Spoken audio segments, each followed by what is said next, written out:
Olha, depois da reforma ministerial e da demissão dos comandantes das Forças Armadas, o governo federal tenta melhorar a relação com o Congresso. E para falar sobre a movimentação dos projetos e também a articulação do Planalto após esses dias turbulentos em Brasília, gentilmente nos atende o senador Fernando Bezerra Coelho, do MDB de Pernambuco, o atual líder do governo na casa. Senador, bem-vindo mais uma vez, como vai?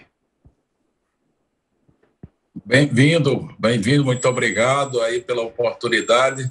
É um prazer participar. Nós que agradecemos. Senador, claro que a gente vai falar sobre essa reforma ministerial, essas mudanças, mas me permita começar perguntando sobre o orçamento. Há uma possibilidade, inclusive, de descontentamento de integrantes da equipe econômica se mudanças não forem feitas.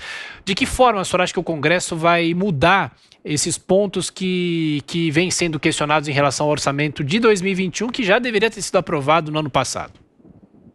Com certeza. Na realidade, eu acho que será feitos os ajustes necessários para atender às preocupações e ponderações da equipe econômica através do diálogo e do entendimento. Eu quero dar aqui uma palavra de apoio ao trabalho realizado pelo senador Márcio Bittar. Ele sempre procurou interagir com a equipe econômica, com o ministro Paulo Guedes, com todos que compõem a equipe do ministro Paulo Guedes durante a tramitação e discussão do projeto de lei orçamentária, como você observou bem, já votado com relativo atraso, por quanto a conclusão e a deliberação de aprovação do orçamento foi concluída na semana passada. Na realidade, o que se discute, a grande preocupação, foi os cortes que o relator Márcio Bittar promoveu naquilo que é denominado de despesas obrigatórias, sobretudo as despesas da Previdência Social, as despesas previdenciárias, que ele ofereceu um corte da ordem de 13 bilhões e meio de reais. Eu pediria a compreensão daqueles que estão nos assistindo para verificar o que ocorreu no ano passado. No ano passado... Senador? A projeção da DRE foi estimada a maior. Quando o ano terminou, a despesa previdenciária empenhada foi 12 bilhões a menor. Portanto, a pergunta é, o relator está certo? O relator está errado? Vai ocorrer essa redução da despesa previdenciária? O que nós temos é que, com a reforma da Previdência e, sobretudo, com a aprovação daquela medida provisória de combate às fraudes na Previdência Social, de fato, as despesas previdenciárias estão ocorrendo a menor. Portanto, esse espaço fiscal que ele abriu para atender despesas de interesse do Congresso Nacional, despesas das chamadas emendas extra-orçamentárias, mas que boa parte delas, só para ter uma ideia, foram alocados na área da saúde, na área da educação. É isso que nós poderemos verificar ao longo da execução do orçamento. Mas eu não tenho nenhuma dúvida de que as necessidades de ajustes que se façam necessários para que a execução das despesas sejam asseguradas, sobretudo as despesas para a manutenção dos serviços ofertados pelo governo federal, eu não vejo nenhum tipo de dificuldade para que, através do diálogo, se possa promover um amplo entendimento, evitando a posição de vetos ou até mesmo a necessidade do envio de um novo PLN para apreciação do Congresso Nacional. Senador, agora pergunta de Brasília, José Maria Trindade. Salve, senador, muito bom dia. Senador, essas mudanças, não só na área militar, como também mudanças aqui no Ministério, provocaram reações fortes demais no Congresso Nacional. Ontem eu fiquei impressionado com as reações e comentários, e até um pedido de impeachment, um novo pedido de impeachment do presidente Jair Bolsonaro, assinado por senadores e deputados. O senhor já viu esse requerimento? O senhor vê chances de prosperar um debate assim no Congresso? Nenhum. Na realidade, a maioria, tanto na Câmara quanto no Senado. Ontem eu tive a oportunidade de me pronunciar a respeito das mudanças na equipe ministerial. O presidente da República teve mais de 56 milhões de votos, ele tem a legitimidade conferida pela eleição popular, não se pode discutir as prerrogativas do presidente para poder promover as mudanças que se façam necessárias na sua equipe, à luz da visão que ele tem daquilo que deve melhorar, no sentido de resgatar o seu comando, a sua autoridade, no sentido de aperfeiçoar as áreas que ele identifique que estão devendo do ponto de vista do atendimento dos reclamos da população. Então, a prerrogativa da composição da equipe ministerial é 100% do presidente da República, assim como ele pode mexer no ministro-chefe da Casa Civil, no ministro da Justiça, ele também poderá dispor dos cargos do ministro da Defesa e, por consequência, daqueles que compõem o comando das Forças Armadas que integram o Ministério da Defesa do Brasil. Senador, agora a pergunta de Paulo Figueiredo. Paulo. Bom dia, senador. Bom, me parece para o Centrão, saiu o chamado Centrão, né, saiu bastante fortalecido dessa reforma ministerial, se é que podemos chamar assim, essas mudanças no Ministério feitas pelo presidente Bolsonaro.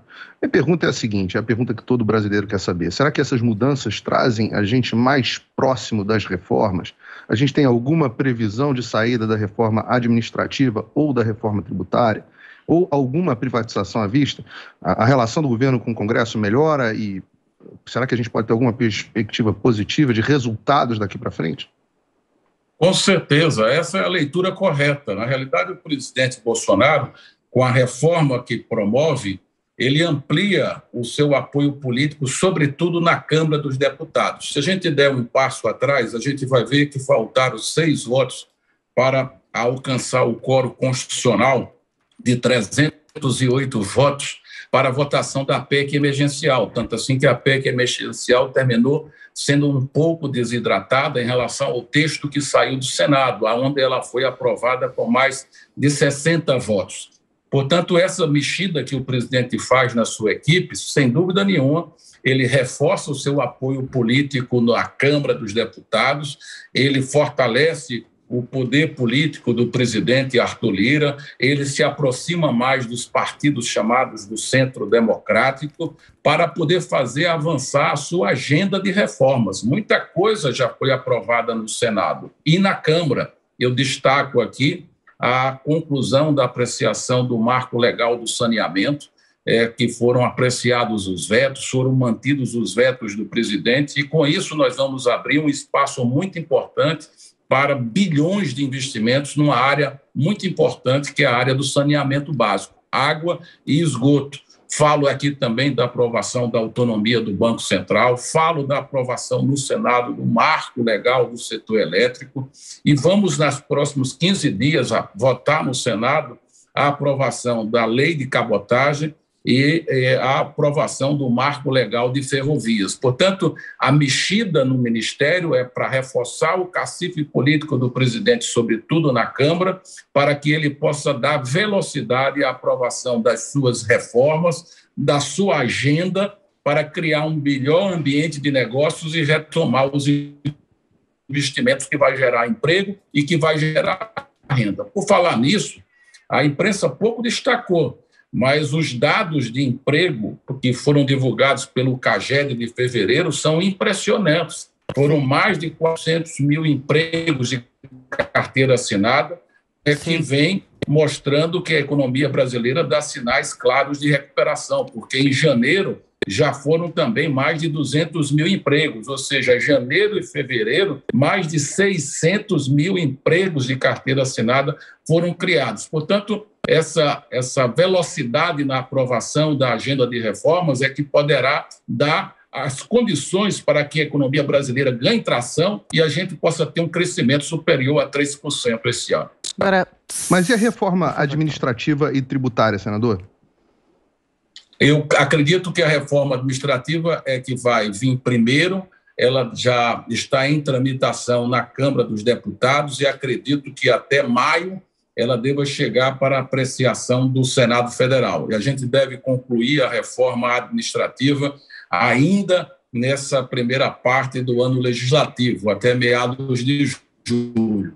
A reforma tributária é um pouco mais complexa, ainda tem muitos pontos a serem discutidos.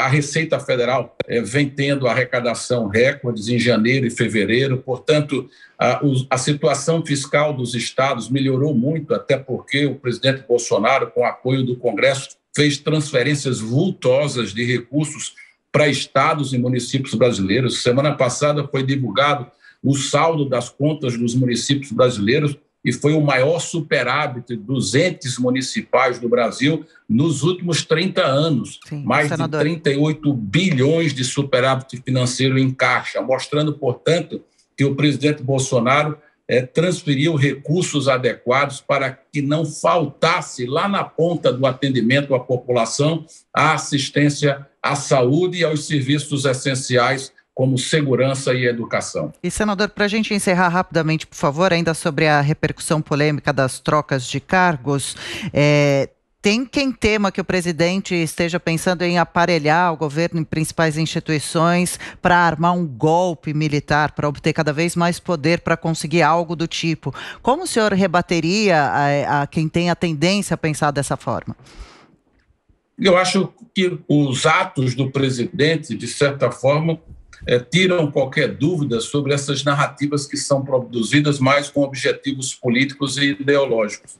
O presidente recentemente convocou uma reunião com o chefe dos poderes legislativo, judiciário, executivo, com presidentes de instituições como a Procuradoria-Geral da República, a presença de governadores, criou um comitê de coordenação e de centralização das ações de planejamento para enfrentamento da pandemia. O presidente tem reiterado o seu compromisso com o Estado de Direito, com o regime democrático, mas é evidente que ele tem visões que, por vezes, podem gerar ruídos, podem gerar debates acalorados, mas o presidente tem reiterado a sua disposição de se submeter ao julgamento popular, de submeter a sua administração à apreciação dos brasileiros, e tem muita coisa boa que foi conquistada ao longo desses quase 2 anos e 4 meses, e a população brasileira reconhece o muito que se produziu e o muito que se fez em benefício de todos os brasileiros de norte a sul do país.